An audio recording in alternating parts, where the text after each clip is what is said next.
Okay, well, last week we did this thing about the book of Proverbs and how Proverbs made a big difference in my life when I was a teenager, right? And we also told a little story about who that guy is in the picture. Henry, who is it? Whoa. Really Is that large King? one. That's King Solomon, right? And when he became king, he was probably still a teenager. And God came to him at night and said, "Ask me what you want me to give you." What a crazy thing. Did you ponder that at all? What would you say if God asked you, "What do you want?" Okay. He said, "I wanted to have a wise and discerning heart so that I know how I can do my job as king." And he ended up being wiser than all men.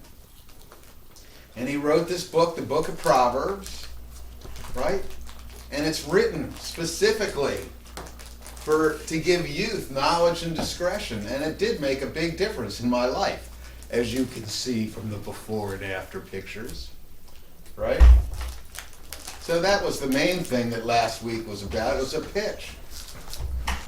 That here's this book of Proverbs written by a guy who's wiser than all men, and we're for 3,000 years, countless people in almost all cultures have thought it was really valuable. Two youths, that's everybody in this room except her and me, and you had me here saying, well, it really can make a big difference. And we looked at this verse, right? This proverb: trust in the Lord with all your heart and do not lean on your own understanding. In all your ways acknowledge him, and he will make your paths straight. You were out of town last time, right? I think so. I think so, yeah. So if you're not trusting in your own understanding, you want to trust in the Lord's understanding by getting all this green stuff, which is his understanding, internalized. Well, that was last week, so this is this week. This is part 2. And here's where we're going. We're going to cover these 4 bullets here. 4 specific things that really made a difference in my life. Okay. So the first one was as I was transitioning from this to this, right? I looked out around me at all the other teenagers, right? And it seemed like there were tons of teenagers who were more successful than me, more liked than me, had more friends. They were better at all sorts of things, right? Sports, telling jokes, better looking, got to do more cool things, better, and they were winners and they were smarter. And that's kind of a problem, isn't it? Can you relate to that at all? I mean, it's particularly bad in middle school, isn't it? Anyway, so do you remember when we talked about what was best in life, and I told you one of my peak experiences, scouting? Remember that, Henry? Mm-hmm. And it was, we went on this overnight, and it snowed all night, and we woke up at 3 a.m., and it was just starting to not be night, and I looked everywhere, and it was this brilliant blue, right? Because the light of dawn was coming. So this is the proverb that we're talking about. Caitlin, you're up. The path of the righteous is like the light of dawn that shines brighter and brighter until the full day. And I read that after I turned to the Lord, and I thought that was really hopeful for me. Even though there's all these other people I knew who had all these mores and betters than me, right? I could see that as I was following the Lord, things were getting better. It seemed really slow, right? Have you ever stayed up all night and watched a sunrise? Or have you ever gotten up early enough that it was pitch dark outside? Did it suddenly become daylight? Or was it this really slow thing, right? that's the way it was for me. So I didn't have to worry about all these other things because I was on the path of the righteous. And it was getting brighter and brighter until the full day. And here's a phrase you've probably heard before, right? The trend is your friend. Mm-hmm. You heard that before? I've never heard that. Okay. That's what investors and traders talk about.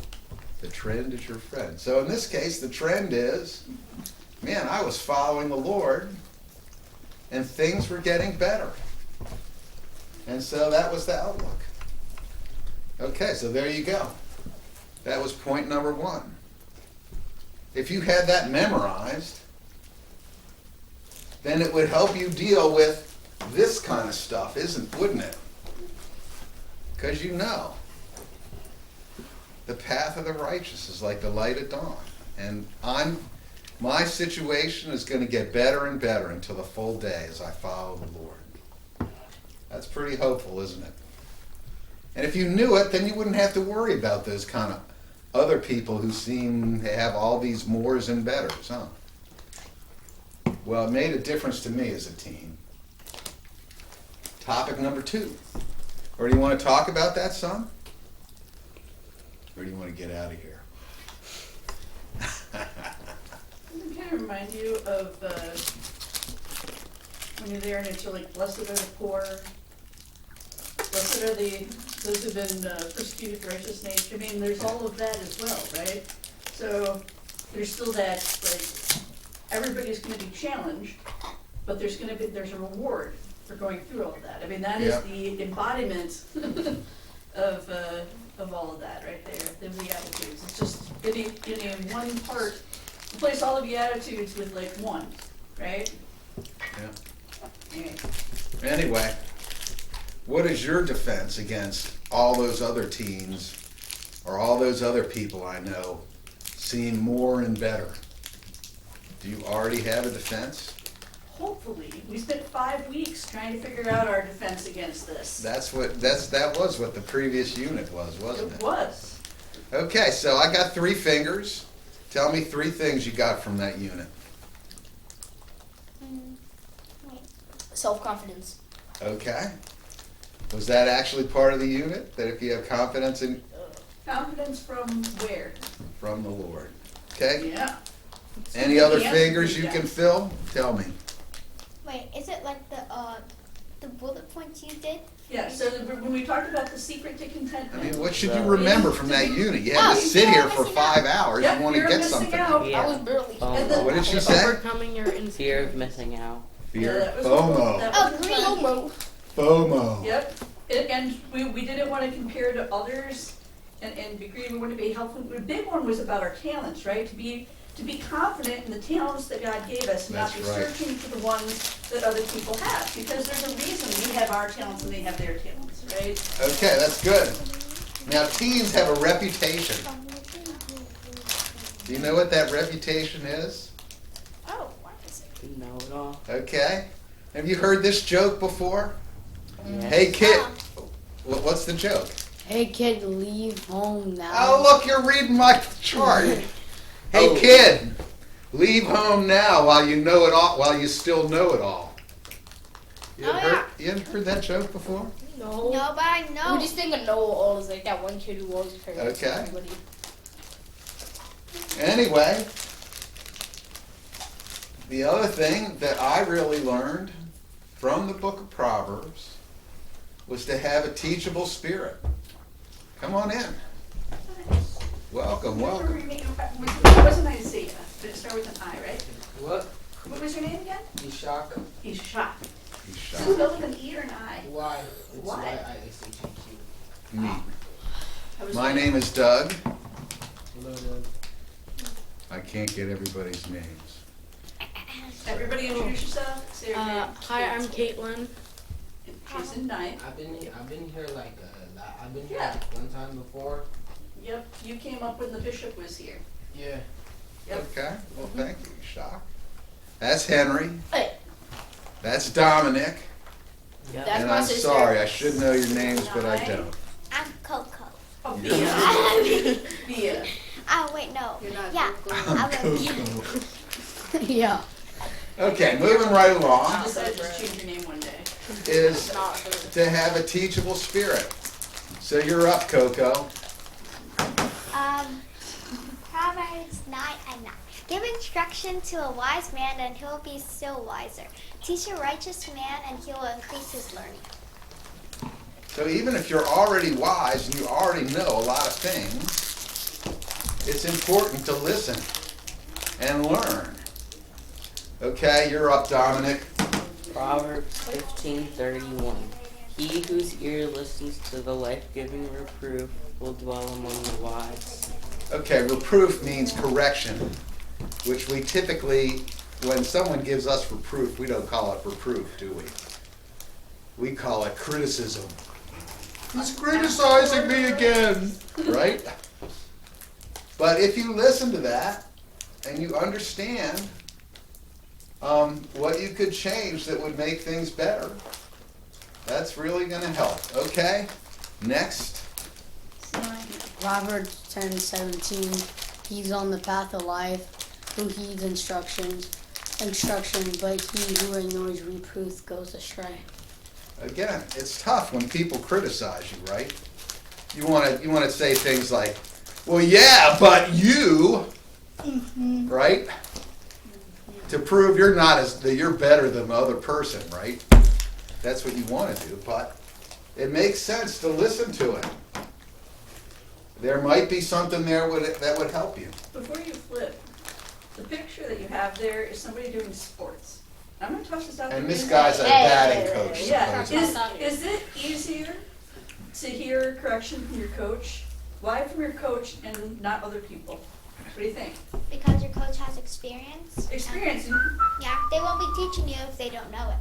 right? And why would you wanna hear from them? Because when they have experience, they probably might be better than you. Okay. Probably. But why is that easier when you're in a sport? As compared to say like an older sibling goes to help you out, or a parent or somebody else? Is it, I think when you're in a Because sport, sometimes right? you know more than like, for instance, me and Dad, they like to do like football and soccer. So like, Dad would probably help me out more than he did. Yeah. But I'm not I trying don't to think put it's just it about out there. sports, but I'm just saying, I I'm think that just if you saying. were to be fair, a lot of you would be like, sure, coach, I'll do that because you really want to get better. And you know it's gonna help your Just team, it's saying. gonna make it more fun for you, if you know, help you enhance those talents. But you may not recognize when you get criticism from somebody else You know, that it's an opportunity to get better, you know, right? alright. Okay. We're only doing 4. We made it through 2 already, right? Yeah. There you go. And this one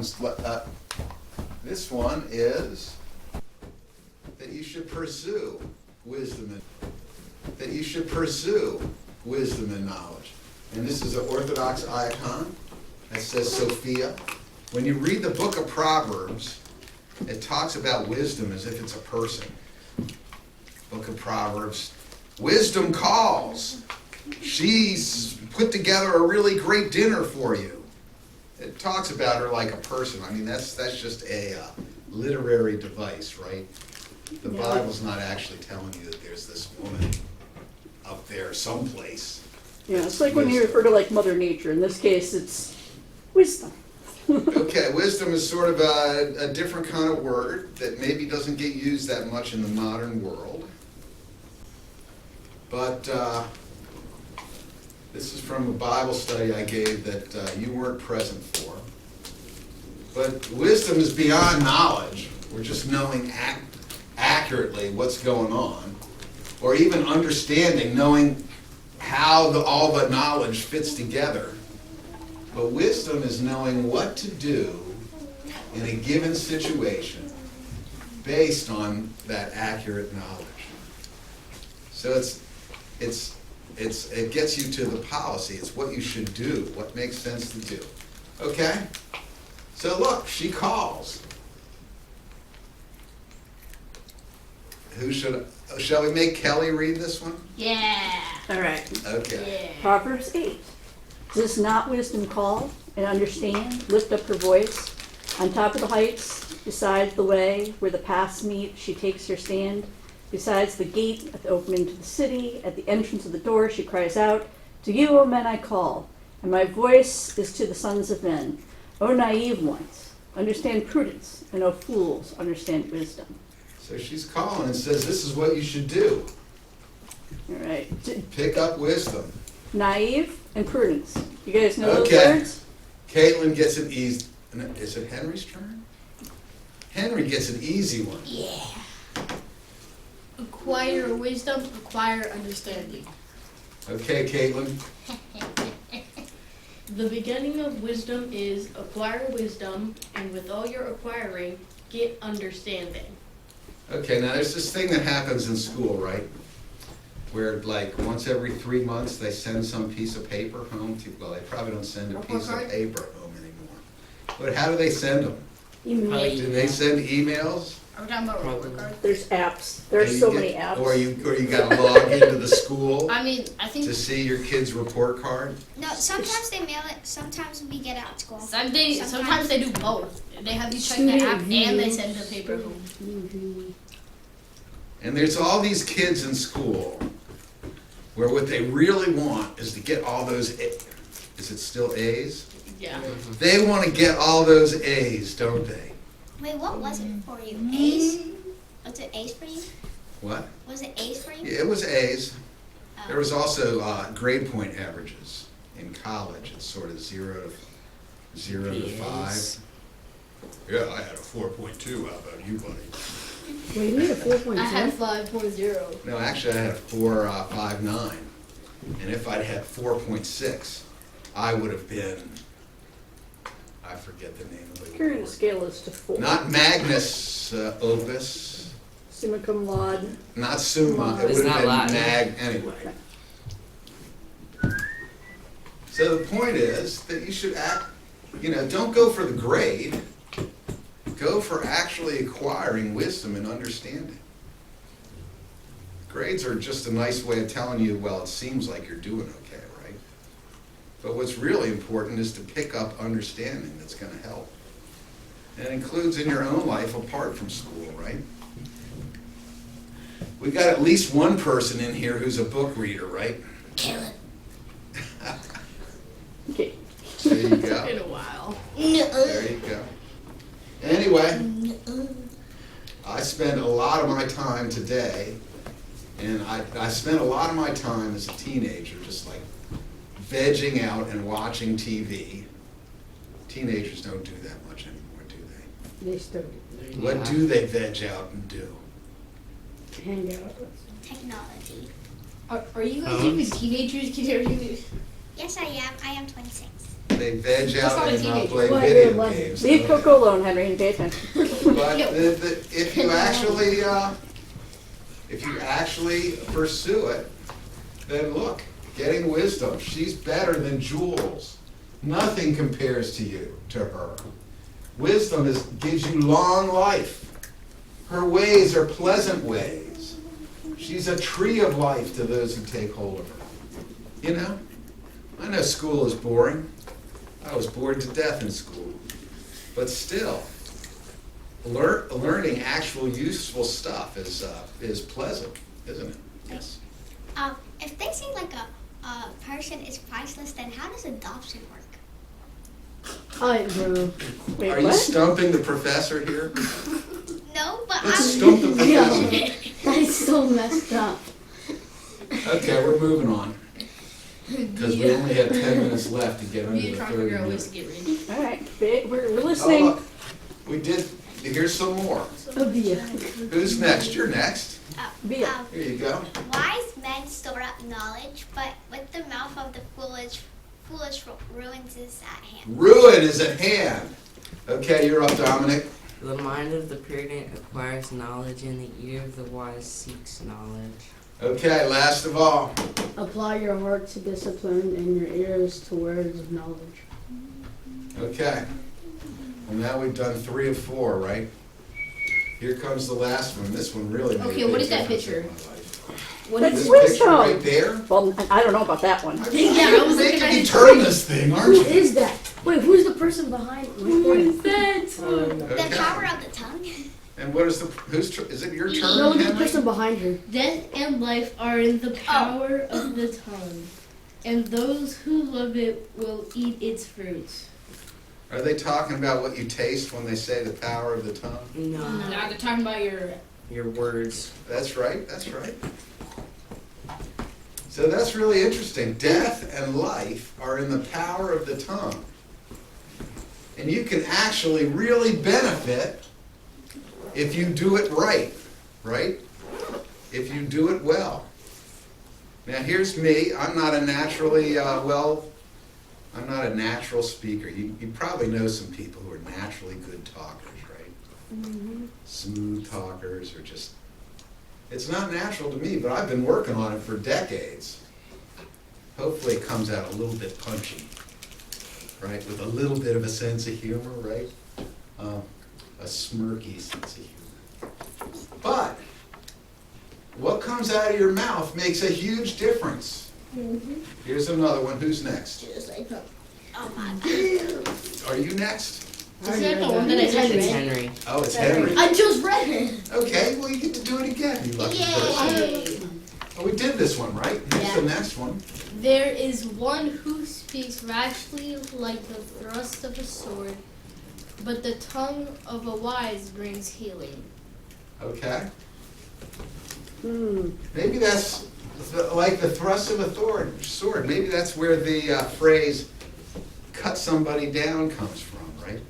Wait, what? When you speak rapidly, you're speaking pretty fast.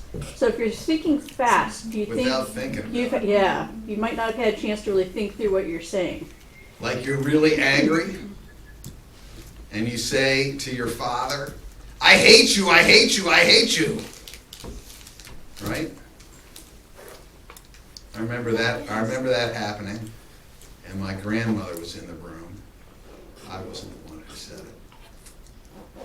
And she started crying. And I said, "Don't cry, Granny. That happens all the time." Your grandma said? What? Your grandma said? I said that to my granny because she was crying because my brother said, "I hate you, I hate you, I hate you." And so I was comforting my granny by saying, "Don't cry, Granny. That happens all the time." That's what you call a major fail, isn't it? Okay? And you remember me talking about my best friend, right? About how he learned to read by reading the book of Proverbs with me one summer? Mr. T. This was his favorite proverb out of all the book of Proverbs. I guess you're next, Caitlin. Even a fool, when he keeps silent, is considered wise.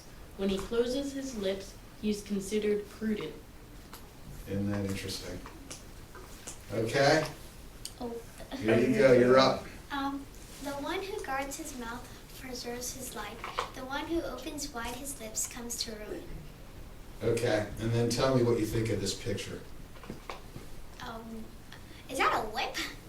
It is. Oh, that's what they did in the back in the days. There you go. Okay, let me back up. You're gonna give me 30 seconds for another interesting story, right? So this guy went to school in Florida, and in middle school in Florida, they used to have, what do they call it? Physical discipline? Something like that. They still have in some countries. And if a student got in trouble, They whip up. the principal would actually do that to them. Okay? And you know how they had these do you have intercoms in your classes? Yep. Where the principal can like turn it on and talk? Oh yeah. In the middle of the day, the principal would turn the microphone on, and you'd hear this whack, whack, whack, ah! Oh no. And then he'd turn the mic off. The parents agreed Maybe to your that? school's not so bad, huh? The parents agreed to that happening? That's the way they rolled back then. Okay, so read this one. Decides to fight back. Who's What next? was that? You're next, right? Students Dominic like is that. A fool's lips bring strife, think and it's his a different mouth time. I calls think for we know that we blows. A should not be fool's doing mouth that. is in his ruin, and his lips are the snare of his soul. So if you just shoot your mouth off, say things that are not words of healing, that are not intended to help the person, it's going to get you in trouble, isn't it? It's going to get you in real trouble. So the point of that I took away from this is that what you say and how you say it is really important. And it's a skill. Just like you can learn to play ping pong and get better at ping pong, right? Or you could learn to play piano. You could watch what comes out of your mouth and try to improve it. Notice when what comes out of your mouth gets you in trouble or ticks somebody off or whatever, and when what comes out of your mouth actually adds value to the situation and helps problems get resolved or helps people, gets people to like you more or whatever. It's a skill. Develop it. Pay attention. Okay? Well, so those are 4 things that really made a difference to me out of the book of Proverbs.